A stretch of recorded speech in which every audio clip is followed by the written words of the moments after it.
This is the Buried in the Bones podcast, episode 15.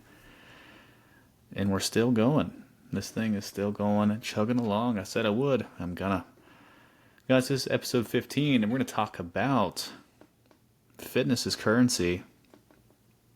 And that's why we need to invest in our early 20s. Yeah, man. I've been reading this book called The Psychology of Money by Morgan Housel. And it's so funny to me how,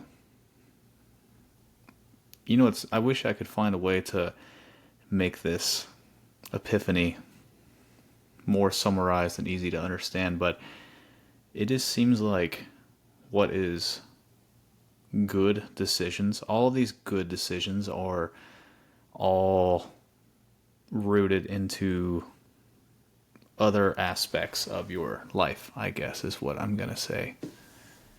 We're talking about money and just how the nuance of the psychology of it is more important than the skill of it. It's a soft skill, right? It's kind of funny how we haven't quite. And you know what the problem is right now is that a lot of us we don't know gratitude. We aren't aware of how well we got it. And I'm generalizing here, but I think it is just a common problem in our society in general. We don't really understand how good we have it. And if you want me to be really honest, I don't. As a matter of fact, I can tell you right now that my life today is different than it was 3-4 years ago. Sometimes it's hard to sit down and say that and feel it, and because what is present, and the things you're feeling right now are certainly, they need to be pondered upon, and we need to deal with today's issues. But sometimes it's hard to get in that headspace, man. But this is a great opportunity. I was just reading about investments and like how there's like basic skills to gain wealth but also keep it. And to me, in the next 100 years, the most important, we may not be here in 100 years, that's okay, but the most important currency I think we're all going to have is a fit and able body, especially the trajectory of the world, right? We're not strangers to know that today, jobs, life happens here. If you can see me, I'm flexed and I'm just kind of like, I'm getting smaller. And it's kind of funny. Flexion by nature brings your spine down. And from the moment you were born, you grew. And then from the moment you're a grown adult, time slowly pulls you downwards. It's kind of like a paradox almost. It's like, you're fighting your entire life from Mother Nature to pull you closer to the earth to bury you, right? How do we do that? Well, finance guys would tell you, invest your money in your early 20s and allow it to compound over time. Those are basic decisions, basic good decisions, might I add. But the idea of training needs to be like that too. A lot of us, there are some folks listening in here who are over the age of 50, and we have had what is physiological time and a compounding of life decisions happen and manifest into what is now like that entity, that body, right? That mind, body, soul. It doesn't mean you're stuck there. It just means that with the compounding of this adaptation in life, what we need to do is find ways to, one, what do we want? If I'm really flexed in my spine, then I'm going to need to work on my extension. And because time is valuable, we need to make sure there is a stress implemented on that extension that requires an adaptation in a slightly more aggressive way. Maybe not in months, but in the subtlety of years, I want to see that position change. And You can't always change things, but what you can change is the quality of tissue supporting the structure, right?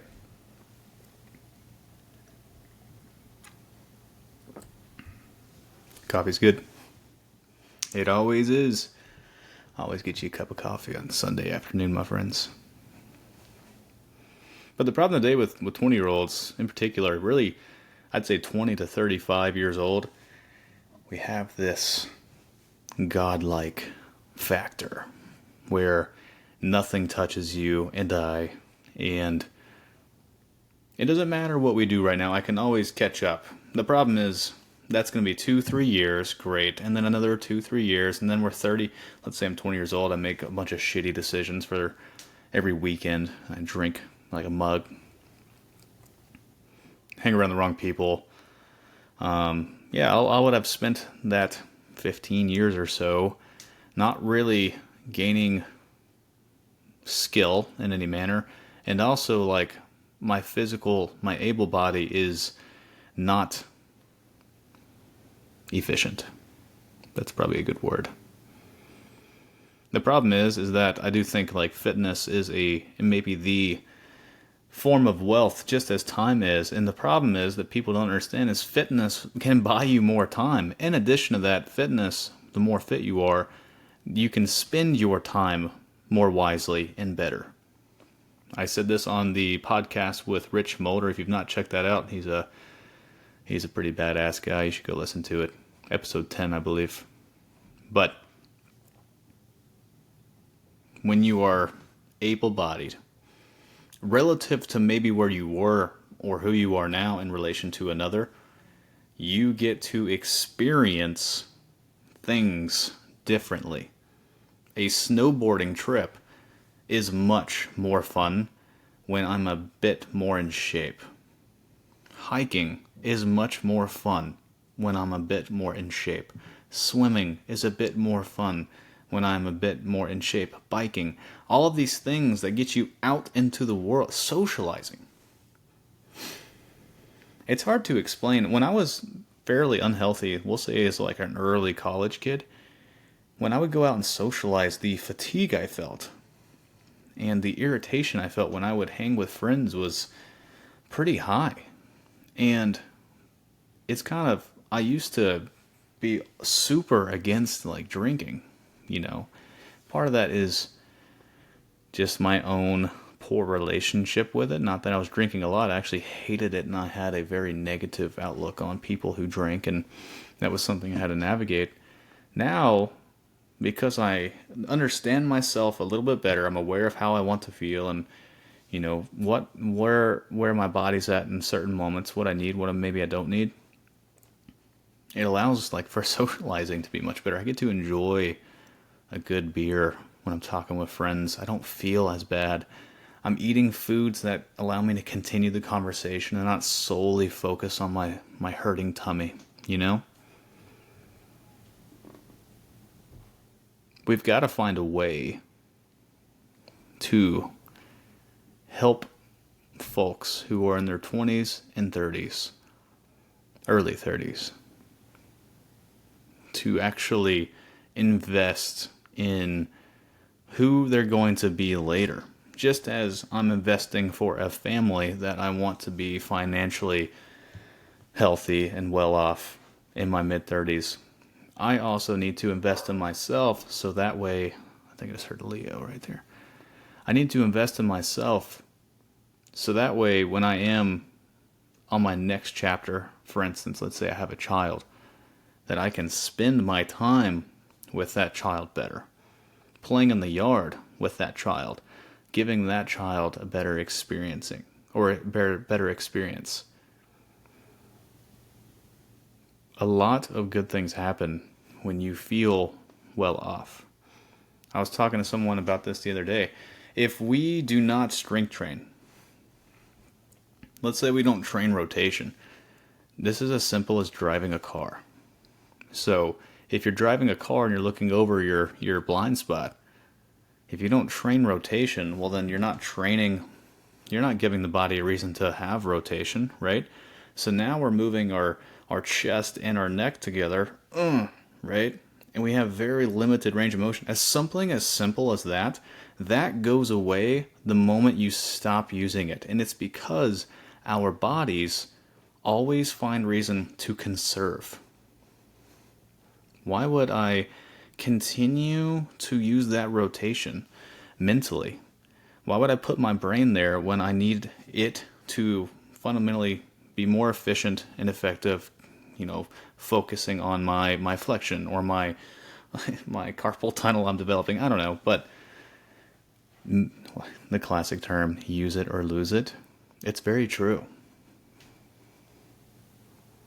So how do you get 20 and 35-year-olds to get there? Nashville's a really interesting place because Nashville provides the younger adults, if you constant activities for days. You could literally not, you should not be able to find something to do.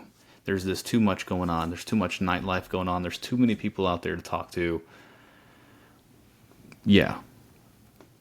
But the problem with that is it's also in some regard a distraction. And it's also kind of funny.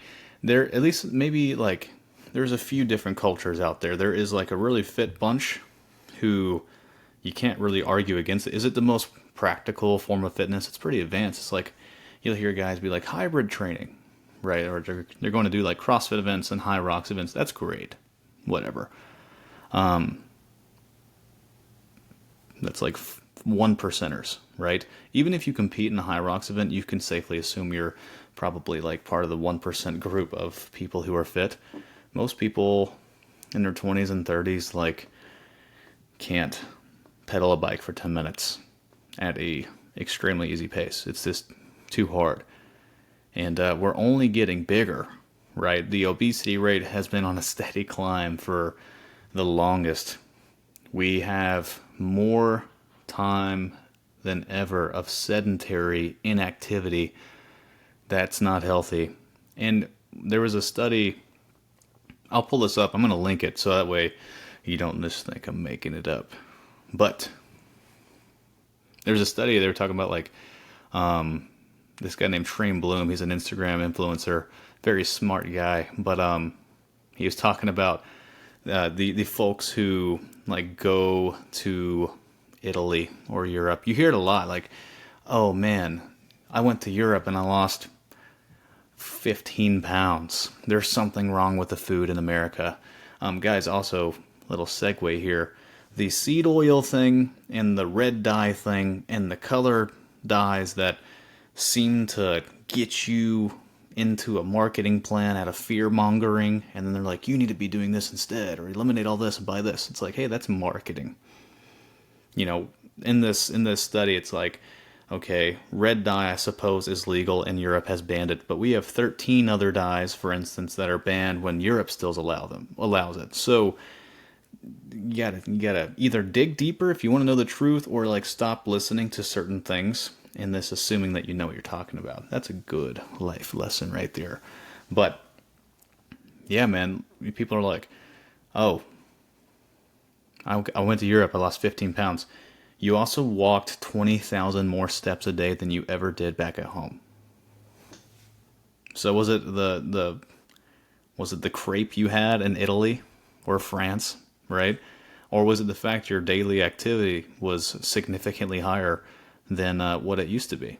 And I suppose you might be able to answer that for yourself. Coffee break.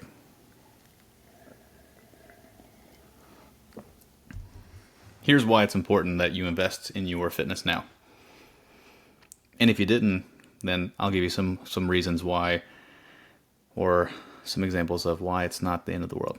So, but how it could have been done differently, I suppose. Like I said, if you're not using it, you're losing it. That's one. Part two is you're not able to. The interesting thing is if our screen time is an average of 7 hours and 49 minutes a week, and that's facts, why can't we get 15 minutes a day in of some form of exercise and movement? That's a great question. A lot of people when they're young, they want to get out and do activities. Well, I'm not a big fear mongering guy and a risk and reward decision maker. There probably is some like times to make those risk and reward decisions, but I don't think it's a healthy way to attack my life with. There's a little bit of human experience that is required, and creativity and curiosity that we need to go forth if we want to have fun and do this thing right. But if you're not, for instance, like jogging or sprinting or jumping, if you go play softball, that's why you see these guys now get Achilles ruptures at the age of 26 years old. It's like, holy shit, an Achilles rupture at 26? That used to never happen. That person also sits at a desk job for 40 to 50 hours a week, right? So that's a good example. It's like if you're not training the tendon, the tendon itself, the elasticity of that tendon's not been trained. And what is the stretch shortening cycle is what that's called, where the tendon it almost like develops rubber band like characteristics, where if you work on a tendon or bounce enough, right, your tendon starts developing a quality of like the stretch shortening cycle. It stretches and quickly reflexes, so you're making that more efficient and training the tendon to condition itself to higher stress demands.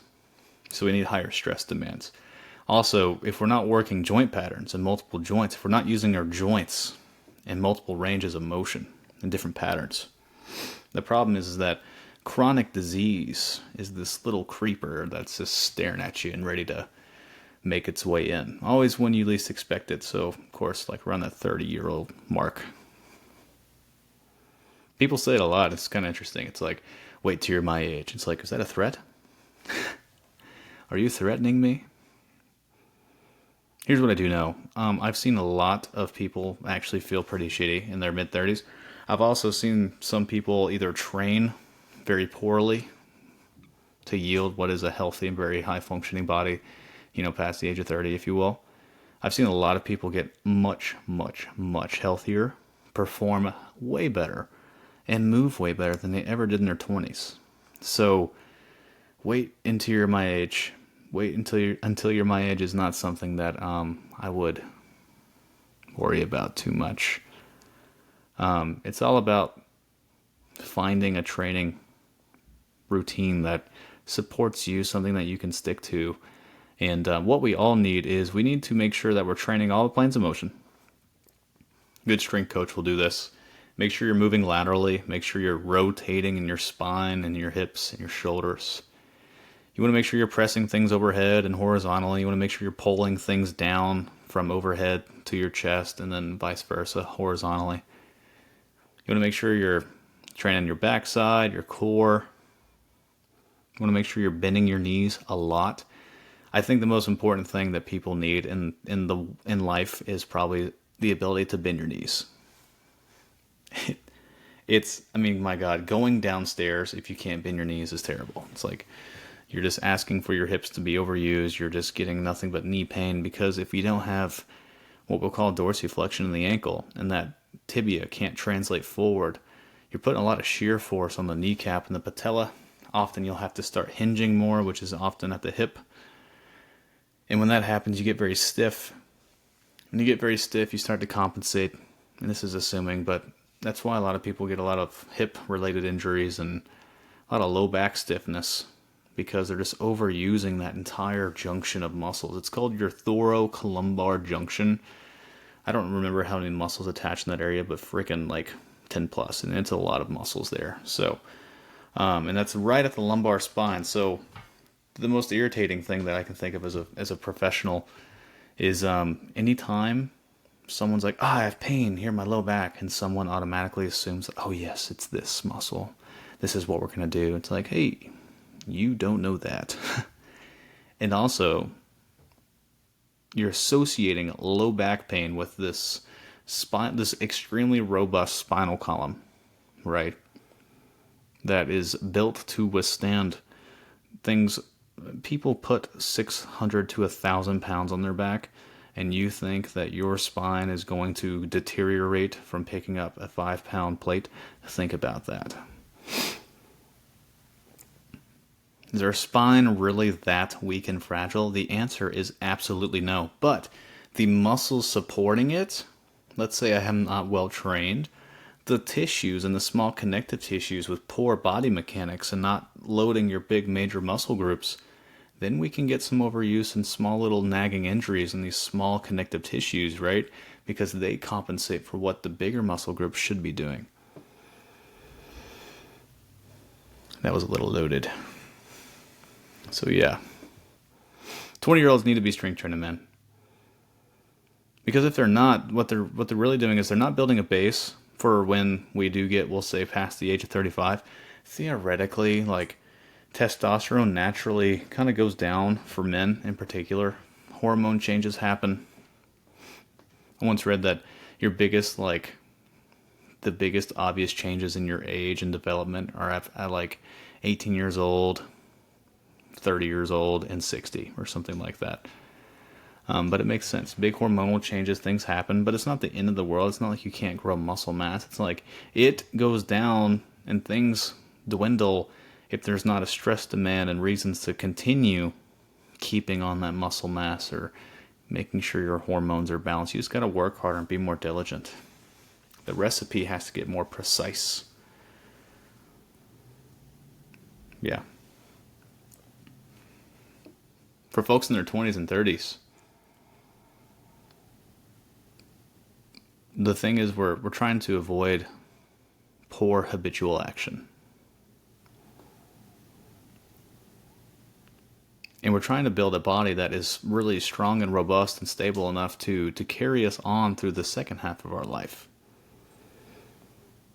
It might have been Carl Jung who said this, and this is throwing this out there, but your first half of life is kind of based on vigor, and then your second is based on knowledge. But it kind of seems like I'm interested to see how life is in 20 years. Because people my age do not. And this is the vast majority. There's not a lot of people strength training out there. Staying in relative shape, it's not even like moving. Like, people just aren't moving. Not even talking about like strength training or trying to preserve or gain muscle mass. People aren't moving, which is really scary. And it's only going to get worse, especially as technology advances and my phone gets more ingrained into my soul, right? And a big part of me. I was reading this thing about AI, and folks are now beginning to develop unhealthy, legitimate relationships with AI.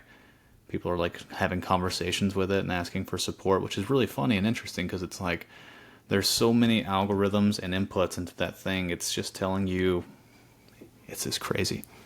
It's crazy. How is fitness an investment? How is fitness an investment? Well, it's almost like the opposite of if we spent our first 70 years not strength training. What we're working on is getting our tissues and our joints and our muscles conditioned and well behaved, if you will. I begin to move better. My hormones are more balanced.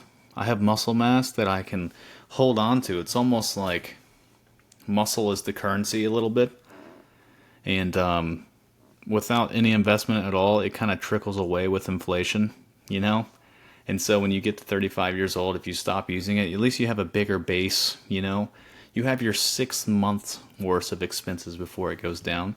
It's kind of like if you were to store money in the bank, like that's your muscles, right? And if you're to do nothing with it, if you're doing nothing with your muscles, eventually like they'll deteriorate or something, you know?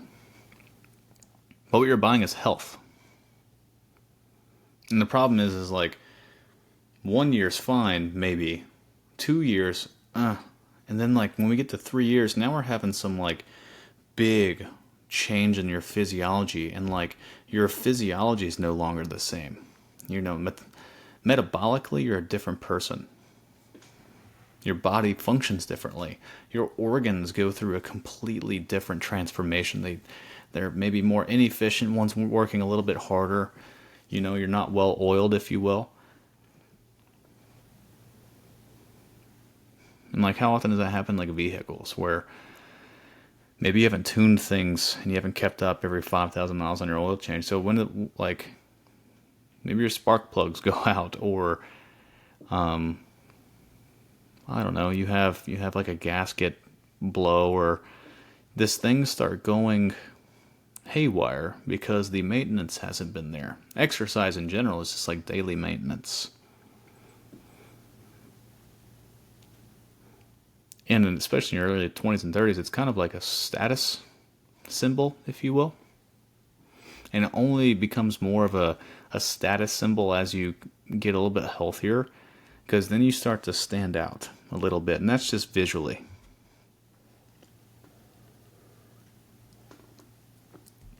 I think if you're not fit and functional in your early 20s and 30s, if you will, you're not going to have the same experiences as those who are. You're not going to get out into the world as much, I don't think.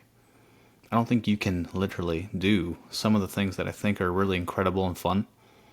It's not that your memories are any worse or better, but I think if we objectively look at certain experiences, we'd probably say that looks more fun than the other thing. A little bit of that is perspective and how you deal with it, but I don't think that's how the world was supposed to be. It's only been recent in American history where you get to invest money and then you get to buy money with money. You get to buy things that will increase your wealth. Or if you're lucky, you get to buy yourself time. The only other thing you can do, the only other thing in the world that you can buy time with is through physical fitness. It's the only thing. There's this one guy on YouTube right now. He's trying to make himself the healthiest human in the world. Cryo chambers, and I think he's a vegan maybe. Everything that is perceived as healthy in marketing he's doing, and I would consider that the most unhealthy thing I've ever seen. You lose the human experience. Why do we train? Well, we want to be capable. Why do men train? We want to be able to take care of ourselves so we can take care of others. Why should women train? We want to take care of others so we can take care of ourselves so we can take care of others. That's it. That's baseline. Performance, like most things in the new world, is excess. Now, do you get to explore the creativity and beauty in seeing who it is you can be on a physical level? Absolutely. That's what I think it's about, because now I have a journey, a personal one that takes me maybe an hour a day, max.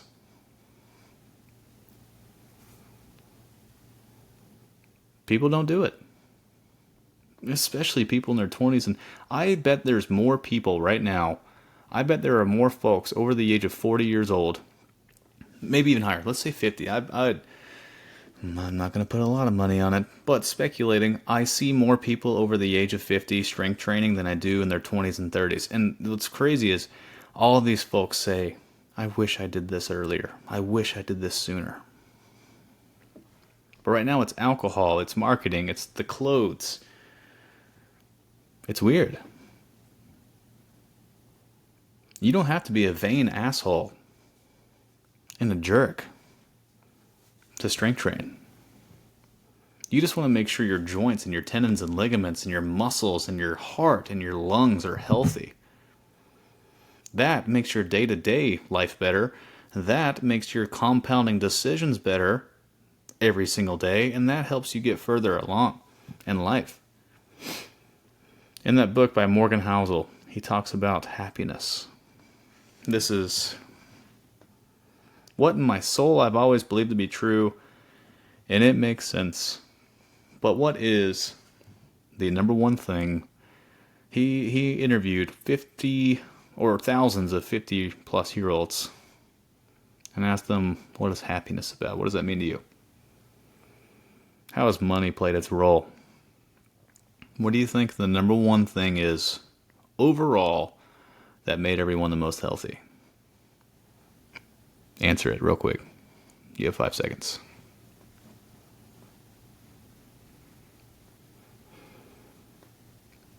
Time.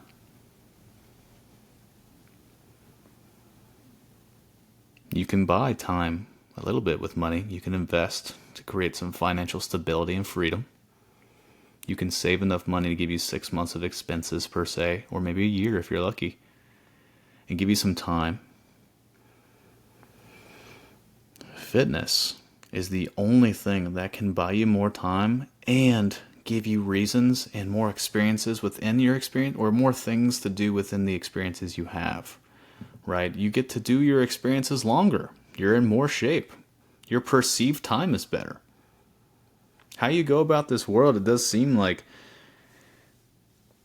my life in Phoenix was 2.5 to 3 years.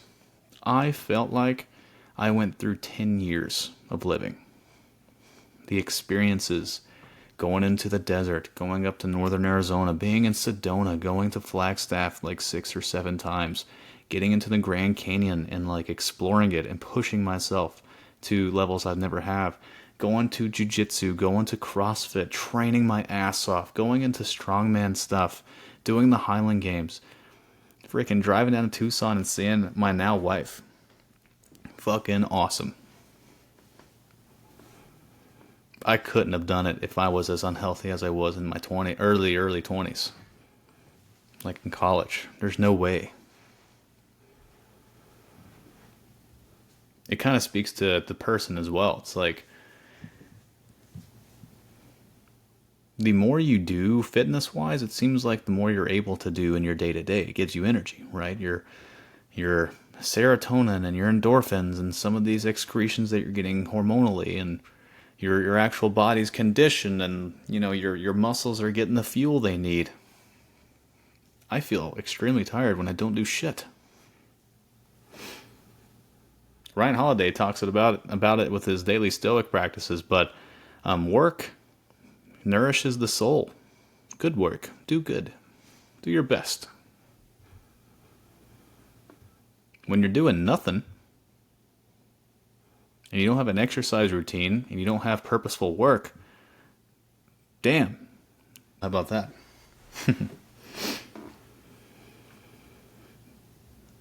Yeah. So, if time, for instance, if time is the thing that people value the most, what it is actually the ability to choose what you do with your time. And if I'm an unhealthy, chronic disease, clumpy turd, I don't really get to choose what I'm doing with my time. And my evil little fucking friend, complacency, is making the decisions for me. And these unconscious habits are fucking killing me. They're killing me. They're killing you? Nah, I'm not going to do that. I'm not going to go hang out with this person today. I got to do this instead. Oh, well. I'm not going to move today. It's rainy. Something happened on the internet. Oh, God, I guess I can't do that today. So many bullshit reasons to not do it. And what I've experienced is I've had some friends like this. It's like a joking matter. And I'm not a hardo with this, really. But I do take a lot of pride in my work. And what I have is like, you can envision yourself the sculptor and the artist. And the person that you create, this vessel that you espouse to the world, is based on basic decisions and nutrition and diligence and discipline that you implement onto yourself. Oh, and if I do this the right way, this is like the beauty I'm trying to espouse physically, per se, without me over-glaringly staring at myself in some vain manner and obsessing over myself. I want my body and to be kind of the byproduct of what has been really beautiful action. That's taking care of myself. That's eating nutritious foods. That's being active, staying strong, because I like being strong. It feels good. It's so much better doing work outside when I'm strong. Man, 50-pound bag of rocks already feels heavy for me. I can't imagine how heavy 50-pound bag of rocks feel for people who don't strength train. I can't imagine it. God, I would hate that. I understand it. Life is better when you're stronger and move well. When I have to squat down and pick something up underneath my table, it feels a lot better when I'm more mobile. My fucking knees hurt sometimes, right? I have to crawl on the floor and slowly lay on my belly. Or I could just squat my ass down because I train it and I'm strong there and I can pick something up there. Basic shit. It translates. I feel like I'm really getting on my stride now. I'm just starting to go on a tangent. It's awesome. Beauty will be seen in the quality of your efforts. That's just the physical vessel. What is a disciplined man, disciplined person, diligent person? How does their work show up? Well, I'm honest. I get to treat people well. I'm healthy. I don't feel like shit. And the more I feel like shit, the less I want to be nice to people. I feel like shit. Why would we want to feel that way? We want to deliver the best of us to the world to make the most impact as possible. If you can affect one person positively, that is a win. How can we do that if we're not feeling, we'll say, baseline decent? When I feel tired, I remind myself that I bet there are people, I can't imagine how tired they feel. My brain is tired. And when I'm tired, I'm stupid. I don't make as good as decisions when I'm tired. I do not articulate as well. I do not give my energy well to others. My coaching is lazy. My conversations are lazy. It's easier for me to fall into the bullshit of self-pity. All these things.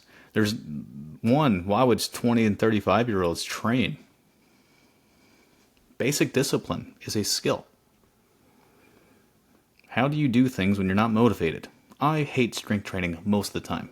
I love it with my friends. They're not there all the time. They're there once a week, It's part of your story. It's part of who you're becoming.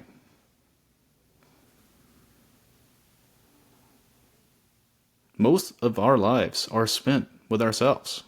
Think about it. Every time I go in the gym by myself, it's just me, man. And my funny little friend, me, my brain. Going through conversations. Going through hardship by myself. Talking to myself. Am I going to quit here? Am I going to do it? I prescribed it. Am I going to learn? What am I going to learn? Am I going to find some explored wisdom? Some intuitive insight maybe with my body? Do I learn something? This is going to make me healthier today for Cal or my family. If I can't jog and run around, I can't run around with my dog.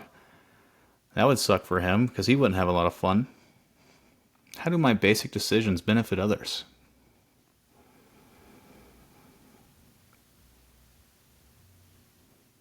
How do yours?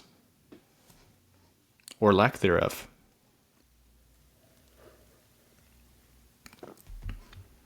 The thing about strength training is there's 1,000 ways to do anything. And if I always change the signal, I'm prepared generally for multiple planes of motion and multiple things. My tendons, joints, and muscles are always on edge, adapting on the fly and making sure it's prepared for these various implements, various movements. I get to go hike more with my friends. Doesn't take a lot of time. I might buy myself 5 or 10 years. My brain might be healthier to make good decisions that will get me in a position in the next 5 years to be financially free. But the most interesting part about that Psychology of Money book thus far, when we're looking around about wealth, like I said, people value time the most. Most of these folks driving around these red Ferraris. He was a valet, by the way. Driving Rolls Royces, Lamborghinis, Audis, Ferraris, Porsches. He was like, how sad is it that every person who drove up in those cars, what if they knew that I never once thought of them? They only see the car.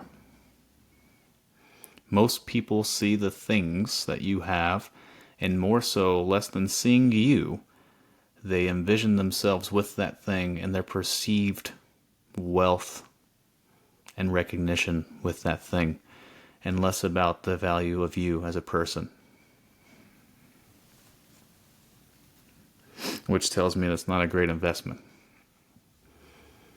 My physical body is just a vessel that espouses my decisions, but that body, when healthy, also probably allows me to read more. I get to be a little bit more spiritual. I get to self-explore my own mind, body, and soul. I have more energy to put in my friends. I'm able today to say, you know what, I'm going to go to this bonfire thing I was invited to. You know why? Because if I feel a bit more confident to say, oh, I have the energy for that today. 5 weeks ago, when I wasn't training or whatever, I probably would have said no. Basic decisions are hard when you're not all the way there, when you're not all the way healthy, when your brain's not in a healthy place. These things add up. It's fascinating. Your first instinct in the world is physical touch. You move around on the floor, you explore it. We need to continue to explore, and we've lost our first teacher, movement. The basis of which you first explored the world. Feel. Touch. Sights, sounds.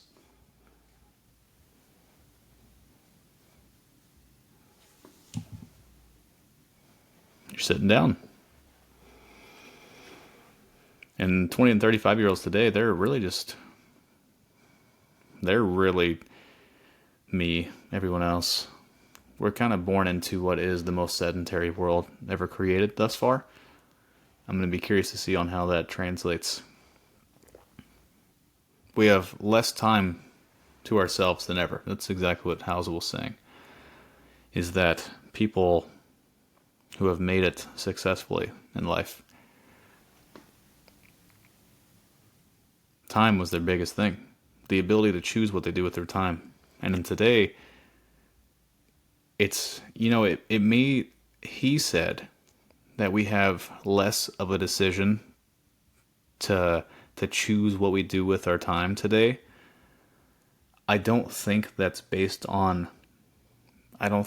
an outsourced pressure or a external pressure implemented. I believe you are in what is called unconscious prison. And you have enslaved yourself to the screen. And into the opinions of the world, and TikTok and Instagram and the phones and the screens and the AI world has what I would probably say it has intruded on your decision making. It's scary as shit.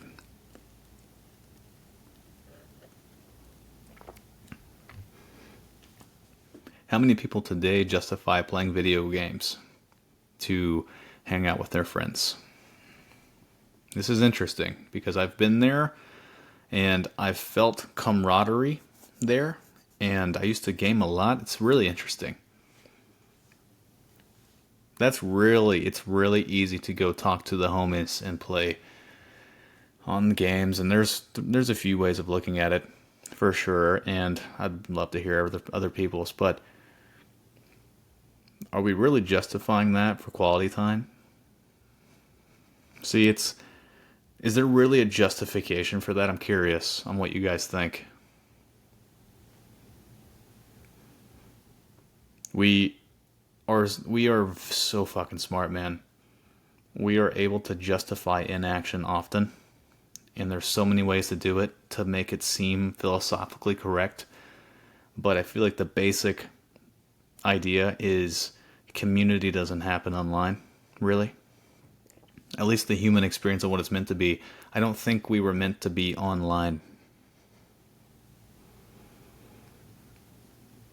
I think we are meant to have community, and we're meant to see each other's faces, and we're meant to feel the awkwardness of what could have been a bad joke, and we're meant to feel the pressures of walking in new friendships and communities and relationships, and battling the internal struggles of insecurity.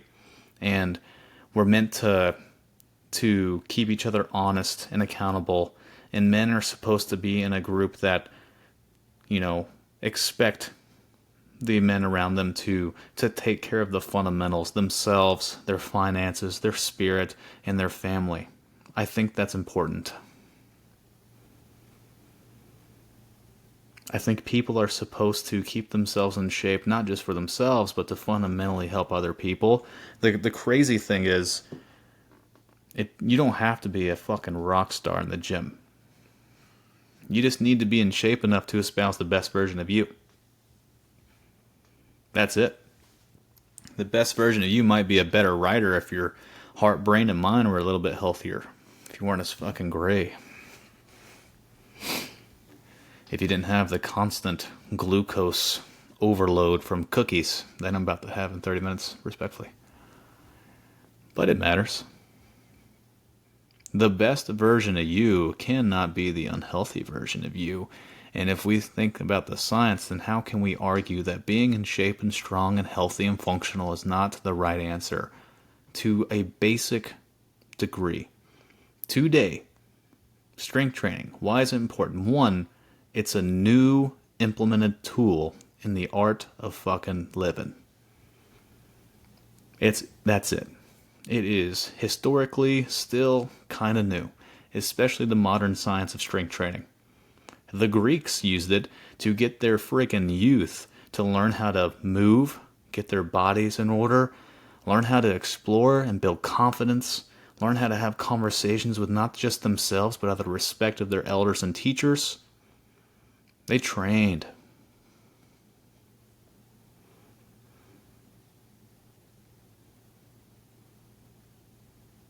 What's that saying? I'd rather be a warrior in a garden than a gardener in a war. It can be corny, or you can just be respectable. And there's this Paul Graham, How to Do Great Work. My God, next podcast is going to be over. I was going to do it over today. It's called How to Do Great Work by Paul Graham, a major, big article. Maybe I'm going to send you guys out there for some homework. We can do a book study next week. How to Do Great Work, Paul Graham. He was talking about how easy it is to narcissistically find ways to create very articulate criticizations. Fuck, that word just beat me up. How easy it is to take some things and instead of making good work and diligence and providing it in creativity, curiosity, it's much easier to justify what is inaction and then make ourselves sound really smart through criticism. With strength training in 20-year-olds, I hear it a lot. Why would I do that? I don't need to do that. As they are, here's an example. A lot of guys who did high school football, high school soccer, high school track, whatever, they're going to be moderately capable until they're like 30. And then afterwards, it's like, where the hell did you go? And that's because, just like investments, the compounding of bad decisions, it's not an overnight thing until the actualization or the actual, you get to see it firsthand. There'll be a momentary like, oh shit, this is where I'm at. So all that time before, that's what was happening. And it's like, that's complacency. That fucking devil. That's her.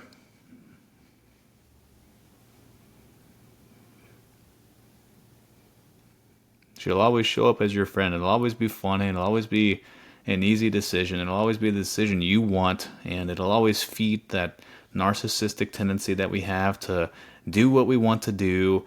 And the problem is we never once made a decision for someone else. Never. And now we're 30, 35, 40 years old. We've never figured out how to set aside momentary time to gain time and freedom and experience with other people or possibly help them in the long run. Why should you train in your early 20s and 30s? And I'll come up with things you should do exactly. Not on a podcast, but in maybe an article or a teaching tool for me. Strength training, things that 20 and 30-year-olds should be doing to make sure their 30s and up are appropriate and lovely. But why should you do it? Who are you becoming? Name decent decisions that should happen in a human being's life. And then let's think about the type of person who is 35 plus years old, who didn't strength train, they didn't wake up and make their bed, for instance. They ate like a child through their mid-20s to early 30s. They went to the clubs every Saturday. They never made a decision for another person. They always found ways to make it someone else's fault. Things don't work out because of this person, right? It's always that person's fault, never mine. This person spent money like a child and never invested for their future or their future partner or family that they were hoping to achieve. This person hasn't held down a relationship, right? Or never learned to have one because they haven't been able to choose others. Is that the person you want to be with?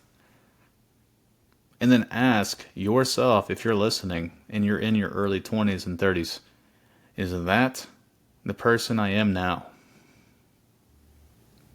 Ask yourself the hard fucking questions.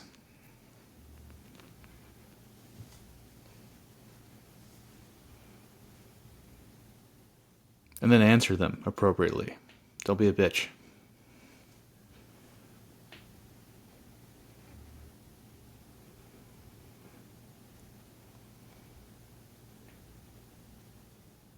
Every decision you make is fundamentally who you're becoming. And you get to tell yourself who you want to be. You get to evaluate who you are now, and then you get to step through a door, but you have to leave all that shit behind you and grow up.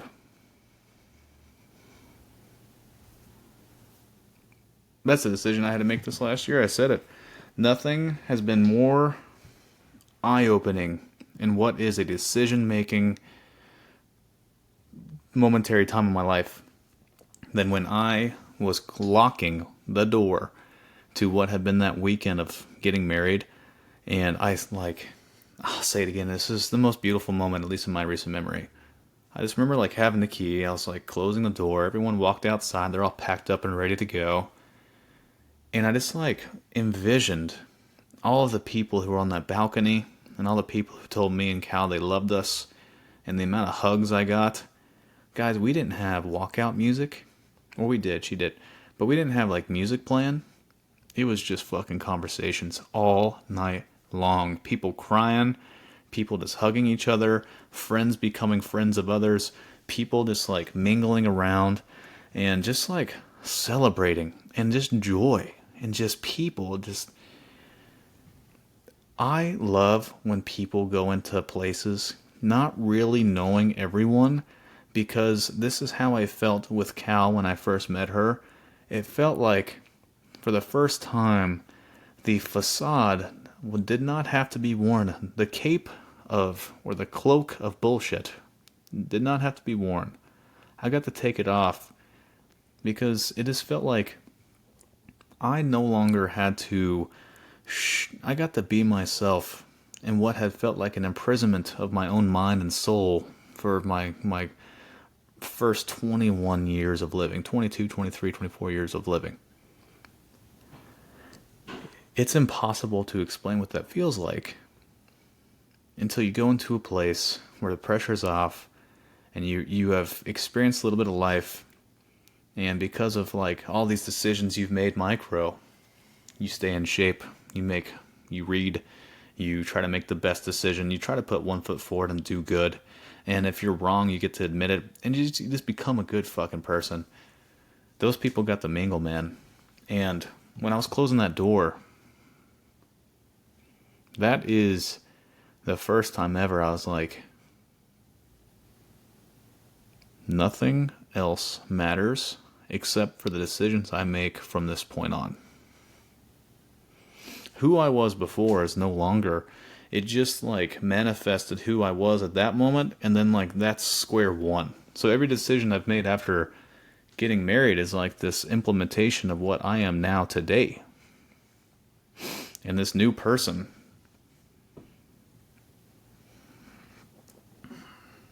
Because I think it'd be bullshit if you said, like, no, that's who you are. It's like, if you think today, like, if you're supposed to be the same person that you were in high school or middle school or, I don't know, college, it's like, wrong. You should be different. And that difference will be good or bad, depending on the decisions you're making. So why should you strength train in your early 20s and 30s? Why should you invest in yourself? It's because it's just that is like your S&P 500. That is the basic shit.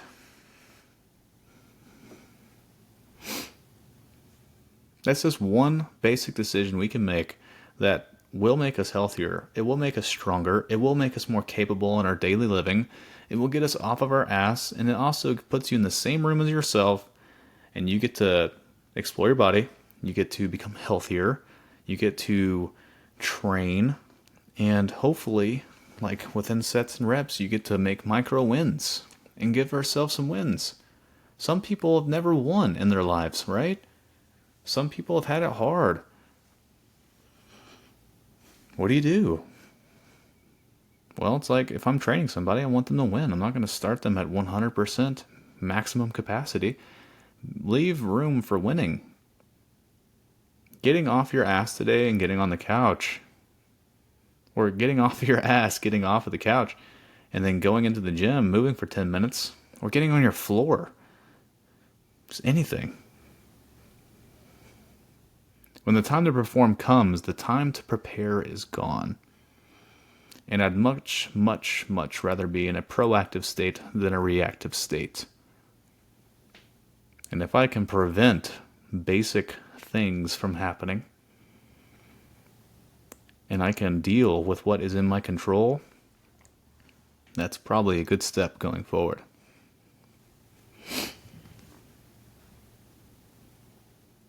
We're all in this together. I'm figuring it out just as you are. I'm just a professional in this shit, and it's easier for me to say it. I'm only a professional in this shit because it changed my life.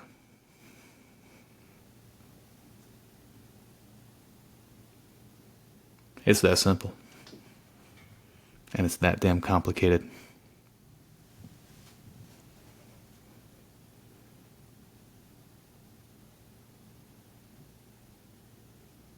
Invest in yourself.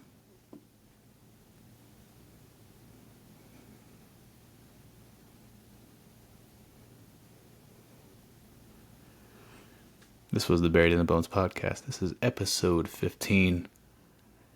And I think we should take our time back. Maybe gain a little bit as well. And when the time to perform comes, the time to prepare is gone. And how can I take care of others if I cannot take care of myself? Play the long game. I'm out. Won't you watch